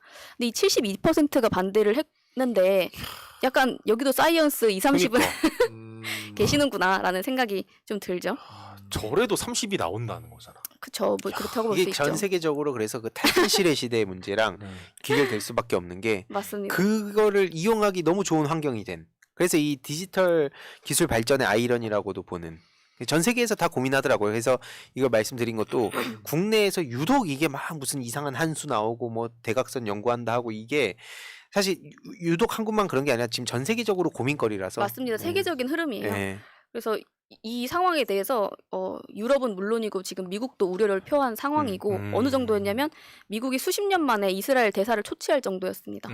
그러다 보니까 네타냐후가 강경한 모습을 보이다가 가장 최근 소식에 따르면은 일단 입법 절차를 연기하겠다. 야권과 대화하겠다. 이렇게 얘기하면서 현재는 일단락을 짓고 있는 상황입니다. 근데 지금 아까 뭐 말씀을 드리자면 네타냐후 총리가 이제 개인을 맞춤형 법안 개정하겠다라고 얘기를 한 거잖아요. 이 지점에 있어서 비정치 영역에 대한 뭐 이슈 유튜버들이나 등등 해서 내용을 보면은 방탄법이라는 단어 워딩이 나오면서 이거 이재명 관련인 것처럼 그렇게 프레임을 또 씌우는 쪽들이 있더라고요. 근데 그런 댓글들이 좀 있었는데 이게 말이 애초에 안 되는 게 방탄인데 무슨 압색을 300번을 합니까? 그렇죠. 여기저기 지금 다 너덜너덜해질 정도로 주변 사람들까지 다 털어대고 있는데 그런데도 증거가 없어서 증거가 없는 채로 기소를 하고 있는 이런 말도 안 되는 상황입니다. 근데 진짜는 제대로 수사도 조사도 받지도 않고 심지어 지금 뭐 공범들은 다 공범으로 얘기되고 있는 사람들은 유죄가 나오고 있는 이런 상황에서 법이 없어요. 심지어 방탄법도 없는데 방탄을 하고 있는 걸로 보이는 이런 김건희가 어떻게 보면 더 훨씬 강력하고 세지 않나 이런 생각이 드는 거죠. 뭐 지금까지 보면은 뭐 경찰국도 포함을 해서 이 정권은 정권 잡자마자 계속 헌법 무시하고 시행령으로 다 때리고 있고 또 대법원 판결도 무시하고 이번에 최근에는 뭐 장관 일국의 장관이라고 하는 그분도 그렇고 헌재 판결도 다 무시하고 있는 상황에서 일본 극우 정권 같은 모습을 보이고 있잖아요. 근데 이런 정권과 유사한 게 더 맞는 것 같다라는 말씀을 드리고 싶은 겁니다. 그래서 아까 말씀드린 것처럼 뭐 너덜트 채널이라든지 등등 해서 이런 채널들에서는 정치적인 얘기를 다루는 게 아니기 때문에 많은 분들이 그냥 재미로 보시다가 맞나보다 하면서 듣다 보면 아까 말씀드린 것처럼 드루킹, 광우병 이렇게 얘기가 나오고 있는데 어떻게 보면 이 지점에서도 그냥 이재명 대표를 자꾸 엮으려고 하다 보면은 마치 그런 프레임에 휘말릴 수가 있다는 거죠. 그래서 많은 분들이 대관을 하실 때 이런 부분을 좀 참고를 해주시면 좋겠다라고 말씀을 드리는 겁니다. 그러니까요. 이게 대관 그러니까 이런 걸 아시는 분들은 점점 더 심각성을 알고 계속 빠져나올 수 없게 시간을 써서 활동을 하시고 여기에 별 관심을 안 가지는 분들 입장에서는 그거 한다고 뭐가 달라지겠어라는 분들이 나뉘어 있거든요. 근데 뭐 시민분들이야 다 관심 가질 수 없다고 보는 입장인데 최소한 정치인들은 180년 다 관심 가져야 되는 이슈고요. 그거 그냥 아무것도 아니라고 생각해서 넘겨놨던 거 나중에 가서 수습 안 됩니다. 나중에 뒷감당 다 시민들한테만 맡겨놓으면 그냥 이 구도를 봤을 때 절대 이길 수가 없어요. 저들 절대 못 이깁니다. 이거 그냥 시민들한테만 맡겨놓고 댓글 달아주세요. 감사합니다. 이걸 못 벗어나면 절대 이 동력 어떻게 평생 이걸 부탁하고 그렇게 할 겁니까? 맞아. 그냥 그렇다는 것은 민주당이 업그레이드를 해야 된다는 거고 그렇죠. 업데이트 방송도 많이 또 봐야 된다는 거고 뭐 그렇게 연결되는 거 아니겠습니까? 여기서 일요일 저녁에 히드버스터까지 연결시키면 완벽했는데 그럼 홍보하지 마세요 자꾸 일요일 저녁에 방송한다고. 아니 그런 거 9시 9시 얘기도 안 했습니다. 네. 일요일 저녁 9시. 네. 네 근데 두분 뭐 하시는 거예요? 티키타카가 네. 좋네. 보람 PD님 채널에 센스 있었습니다. 제가 말씀드리고 싶은 건 뭐냐면 근데 최근에는 방탄법 뭐 이딴 얘기들이 민주당 의원 입에서 나와서 될 얘기는 아닌 거잖아요. 저쪽에 계속 먹이 던져주고 있고 사실은 이게 황희도 씨가 앞부분에 얘기했던 거랑 비슷한 얘기인데 뭐 박지연이 하는 얘기, 진중권이 하는 얘기, 조정훈이나 뭐 근데 예를 들어가지고 이쪽에서 나오는 사람들 이상민이나 뭐 조홍천이나 이런 사람들 얘기를 언론에서 계속 써주니까 그 프레임에 계속 강화시켜주는 역할을 하지 않습니까? 그쵸. 누군가는 계속 이 얘기를 해야 된다라는 말씀을 좀 드리고 싶은 거고요. 실제로 근데 뭐 예를 들어서 박용진이나 이쪽에 이원욱이나 뭐 등등 해서 그런 사람들이 왜 굳이 다 언급을 하는 거예요, 근데? 왜냐면 이 사람들이 이쪽 진영에 있는 지지자들을 대상으로 계속 법적인 어떤 대응을 하거나 강력 대응을 하고 있는데 당원들을 대상으로 그게 할 짓인가? 근데 이거 온라인에서 일어나는 일들이기 때문에 많은 분들이 좀 잘 모를 수도 있을 것 같아서 공천을 위해서 많은 분들이 또 당원 가입을 해주시면서 힘을 실어주셨으면 좋겠다 하는 생각입니다. 전 다 나열하길래. 다 이름을 다 나열을 해서 누구누군지 찝어줘야 된다고 생각하기도 합니다. 네. 저는 막 저렇게 다 언급해야 된다는 건 아니에요. 그때 이제 대응할 것도 있고 아닌 것도 있고 그런 인물도 있고 아닌 것도 솔직히 있고. 말하면 지금도 다 언급한 정도는 아니에요. 저도 필요한 정도로 지금 이 정도로 마무리하겠습니다. 오케이, 오늘 준비한 주제는 끝났나요? 네, 마무리했어요. 맞습니다. 예. 네, 그래서 저희가 뭐 있어요? 뭐 있어요? 네 끝났습니다. 있으면은 해도 돼. 시간 더 주시는 거예요? 좀 더. 그러면 유세 엄청 하려고. 아니에요. 마무리는 해야 되니까 더 하고 빨리 싶은 말을 얘기해 주시죠. 해주시죠. 뭐 부리는 거 싫어서 안 한다고 한 거였어. 네, 알겠습니다. 근데 이 이스라엘 상황을 보면은 예를 들어서 이스라엘이 외부적으로도 어려움에 봉착해 있는 상황이 아까 말씀드린 뭐 팔레스타인과의 갈등뿐만이 아니라 뭐 예를 들어서 이란과 지금 사우디가 사이가 다시 좋아졌잖아요. 그러게요. 근데 이란을 고립시키는 정책을 하려고 하다가 네타냐후가 실패를 하면서 자기는 사우디랑만 친하게 지내고 싶었는데 굉장히 애매해진 상황이에요. 근데 이러다 보니까 내부로도 이런 외부에서는 적을 만들려고 하고 항상 무능한 정권들은 이 외부에서의 어려움을 타개하기 위해서 밖에 외부에 적을 만들기도 한다. 근데 이것도 되게 지금 정부와 비슷한 지점에 있다라고 많이 생각이 들고 이런 외부에서 일어나는 일들, 국제적인 이슈에 계속 귀를 기울여야 된다고 생각합니다. 되게 중요한 이슈라고 맞아요. 생각하면서 사실 저쪽에서는 딱 그 얘기 듣자마자 바로 문재인 일본 적 만들어서 우리 결집시켰잖아 라고 또 써먹기 때문에 그걸 같이 고민을 할 필요가 있다고 봐요.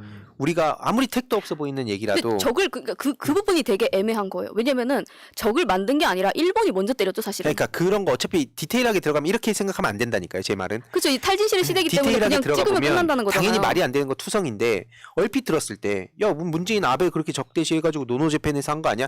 디테일로 가면 어차피 개싸움은 우리가 하고 정부는 전공법으로 가라 뭐 이런 게 있었는데 그런 걸 다 듣는 사람들이 많이 없고 어쨌든 문재인 대통령이 그러면 아베를 그렇게 적대시해서 결집시킨 거 아니야?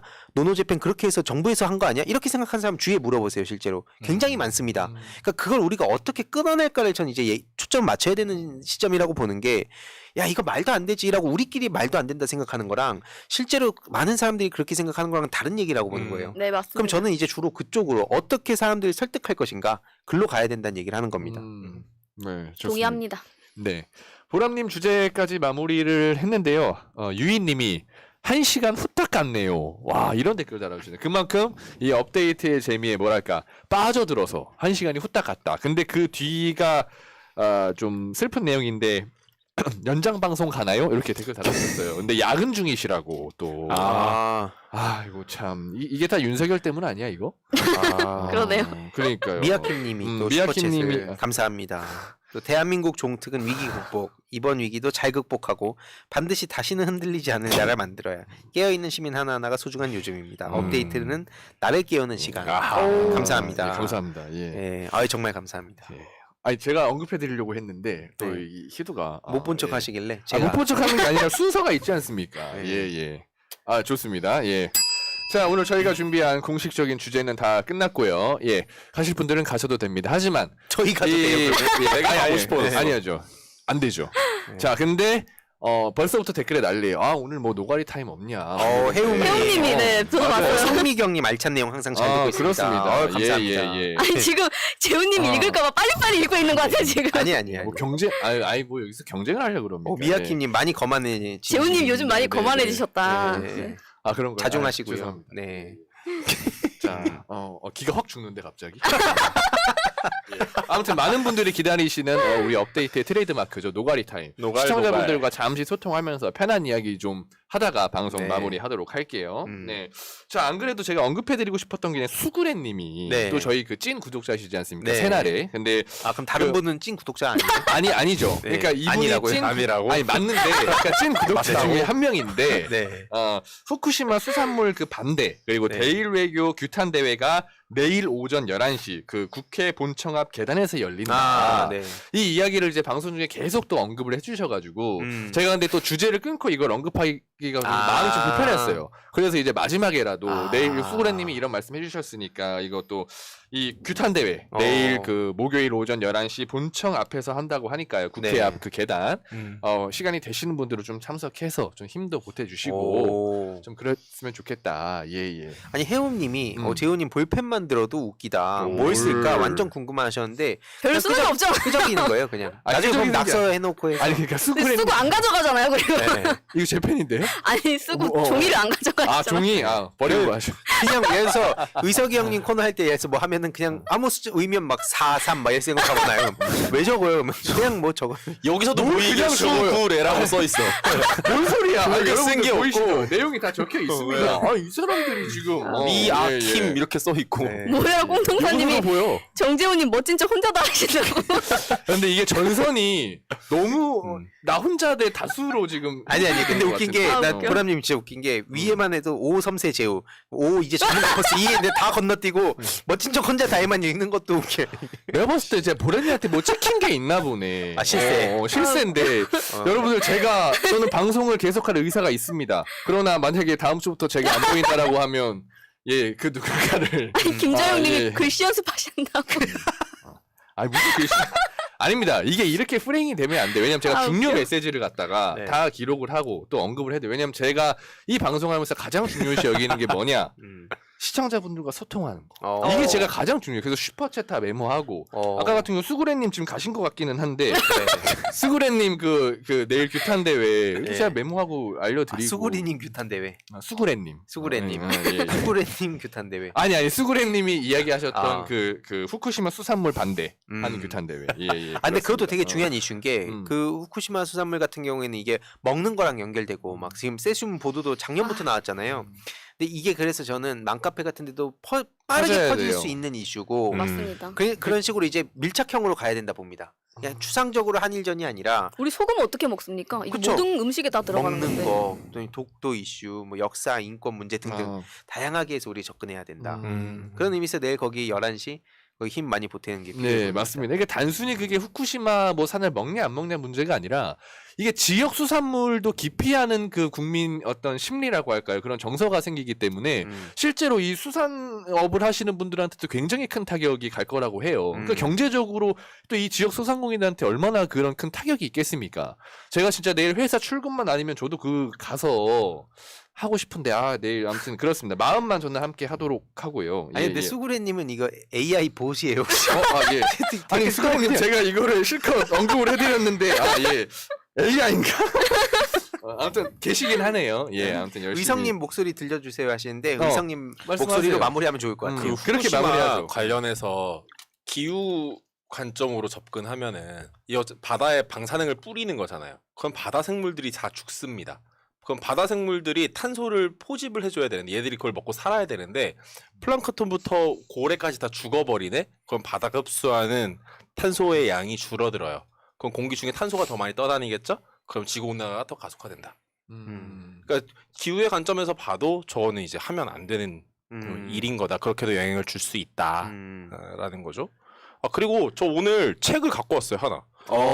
이거 아프리카 책인데 이거 제가 오늘 아프리카 얘기하다가 사실 이 책은 내일 모레 이 책으로 책 모임이 있어서 읽고 있었는데 생각해보니까 오늘 아프리카 주제인데 책을 하나 말씀을 드릴까 싶어가지고 이 책 내일을 위한 아프리카 공부라는 책이고 사실 저랑 친한 이 국제개발협력 활동가가 쓴 책이거든요. 근데 실제로 그 아프리카에서 파견 생활도 하고 아프리카 쪽 일도 많이 하고 하는 분이 이제 아주 전문성 있고 재밌게 잘 쓴 책입니다. 이 책 한번 보시면은 매우 도움이 됩니다. 저희가 책 나눔하는 것도 원래 좀 맞아. 생각한 게 있었죠. 네. 네, 그거 한번 얘기하고 마무리하면 좋을 것 같고 책 이름이 아프리카 내일을 위한 아프리카 공부고 뭐 오. 기후 이야기, 감염병에 대한 이야기, 경제에 대한 이야기, 기본소득에 대한 이야기처럼 뻔한 얘기들이 아니라 아주 요즘 트렌디한 주제들을 아프리카에서 어떻게 일어나고 있는지에 대해서 상세하게 설명을 정말 잘 해놨어요. 아주 감사합니다. 좋은 책입니다. 댓글로 남겨주시면 네. 회우님께서 안 그래도 그 커뮤니티에 제목 올려주세요라고 했는데 그 저희 영상 고정 댓글에다가 네, 의성 고정 형님이 댓글에. 달아주시면 좋을 것 같고요. 예. 원래 재훈님 이런 거 드립 생각했을 거예요. 아프리카 하면 막 청춘이다 이런 거 있잖아요. 무슨 소리예요? 진짜 이거 아니 이런 걸 생각하지도 않은 이런 걸 드립인데? 생각한다고. 아니야, 내가 같이 아니야. 지냈잖아요 또. 생각하지도 않은 드립이에요. 예. 함부로 동의하지 마세요. 참고로 진짜 제가 책 이야기가 나와서 말인데 네. 지금 황희두님 그 히두버스터 네. 그 할 때 그 일요일 오후 9시 할 때 뒷병에 배경에 보면 책들이 쫙 있습니다. 네. 그 진짜 엄청난 거의 도서관 정도의 책이 있어요. 근데 뭐 그거를 본인이 다 이제 읽으신 거잖아요, 직접. 아니 다 읽진 못해요. 다 읽지 근데 못했는데 어쨌든 그 관심 분야 있을 때 네, 그 보고. 책에 관심을 가지고 아무튼 도서관 정도의 양이 있는데 제가 그 희두 중학생 때 안 그 가봤어요. 희두가 원래 책을 잘 안 읽는 그런 아이였는데 제가 그 책 취미를 붙여줬습니다. 그러니까 책을 읽어야 좀 성장이 되고 그거 맞잖아요. 맞아요. 그래서 희두한테 이 책 오늘날의 황희두를 뭐 이런 얘기까지는 하지 말죠. 아무튼 그렇습니다, 여러분들. 예. 맞아요. 나중에 근데 일기장에 그때 적으시고요. 왜냐면은 예. 저도 요걸로 마무리하면 좋을 것 같은데 네. 확실히 그러니까 예전에 같이 게이머 생활할 때 그치. 새벽 5시에 올라와서 깨워달라. 그러면서 한 7시 정도까지 한 몇 시간 동안 자기를 여러 번 깨워달라면서 님 밖에서 책이나 읽고 있으면 되지 않냐. 그런 악습이 또 있었는데 뭘 밖에서 책이나 읽어. 나중에 학폭이네. 거의 그 학폭이었죠 진짜. 아니에요. 지금 이상하게 예. 또 프레이밍이 되는 겁니다. 예. 그런 일이 있었는데 굳이 이 얘기를 꺼내서 나중에 이거는 제가 진짜 이 황희도와 그 게이머썰 하면은 솔직히 이게 뭐 한 일주일은 할 수 있거든요. 나중에 그거는 정재우 TV에서 한번 풀도록 하고요. 오늘 방송은 여기서 뭐 어떻게 해서 마무리하는 거야 이게. 네, 보람 PD님 보람 PD 예, 예. 채널이 있습니다. 네, 이걸로 네. 마무리하겠습니다. 보람 PD 채널. 네, 예. 앱등이 뭔지 설명 한 번만 해주세요. 몇 아. 분 물어보셨는데. 아니 이게 근데 좋은 표현이 아니어가지고. 맞아, 이거 약간 비하 표현이. 예. 네. 그냥 검색해 보시는 게 좋을 것 같아요. 제가 뭐 얘기를 하는 거는 별로. 그렇죠, 좀. 예. 근데 애플 많이 쓰는 사람을 비하하는 용어. 맞습니다. 예, 그래서 네. 평소에 잘 애플 많이 쓰는 씁니다. 사람은 네. 네, 예. 좀 수수님이 그걸 막 붙여서 아프리카 쓰는 거라, 청출인데 이거 멀티. 용서가 안 된다고 하시네요. 살짝 넘기겠지. 그러니까 다음부터 이런 거는 생각도 하지 마세요. 자 모유라 꿈도사님이 소통을 하나도 안 했음 이렇게 댓글 달아주시는데 예 모유라 꿈도사님의 어떤 댓글을 마지막으로 읽고 그럼 저희가 방송을 네. 왜냐면 모유라 꿈도사님도 저희 그 핵심 그 코어이시거든요. 매번 네. 오시는 분인데 미야킴님 뭐 수수님 해운님 뭐 마찬가지고요. 예. 핵심이 코어 아니야? 아무튼 코어는 뭐야? 그 원래 역전압. 아무튼 제가 굉장히 저희 방송을 사랑해 주시는 네. 그런 분이신데 하드코어라고 예. 수수님이. 다 가고 정지우 남아. 남아서 밤새시고 저희는 가보겠습니다. 아닙니다. 이런 문제도 있어요. 피디님도 빨리 지금 또 퇴근하셔야 되기 네. 때문에 예. 근데 그 얘기는 네, 다음 네. 주에 의견을 댓글로 남겨주시면 좋을 것 같은 게 저희가 어쨌든 좋은 책을 좀 이렇게 끝까지 소통하신 분께 감사드리잖아요. 맞아요. 업데이트 귀한 시간에 또 이렇게 봐주시는 거니까 맞아. 저희가 뭐 책 같은 거를 위해서 아까 말씀 주신 책도 좋고 저희가 뭐 책을 선정해서 뭐 어디 메일로 받고 책을 좀 선물해 드리는 거 그거를 좀 해봐도 더 우리 업데이트 분들과 맞아요. 소통을 하고 또 각자 성장도 하고 그런 취지도 맞지 않을까. 맞습니다. 네, 아주 추천해드리고 좋은 것 싶은 책이 또 굉장히 많아요. 그쵸. 그래서 저희도 책 나눔을 준비해서 네. 조만간 우리 시청자 여러분들께 공지를 드리도록 하고요. 네. 모이라 kun동사님 가셨나? 소통한다고 하니까 댓글이 없으시네요. 예. 다음 주에 그럼 소통할게요. 어차피 다음 주에 오실 거니까. 예. 좋습니다. 이번 주도 업데이트 고맙습니다. 고맙습니다. 고맙습니다. 민주주의 평화 통일 다 죽어간다 이대로는 놔둘 수 없다 자 다시 한번 해보는 거야 자 다시 한번 싸우는 거야 자 손 맞잡고 어깨를 걸고 우리 함께 이기는 거야 자 다시 한번 해보는 거야 자 다시 한번 싸우는 거야 자 손 맞잡고 어깨를 걸고 우리 함께 이기는 거야 자 다시 한번 해보는 거야 자 다시 한번 싸우는 거야 자 손 맞잡고 어깨를 걸고 우리 함께 이기는 거야 자 다시 한번 해보는 거야 자 다시 한번 싸우는 거야 자 손 맞잡고 어깨를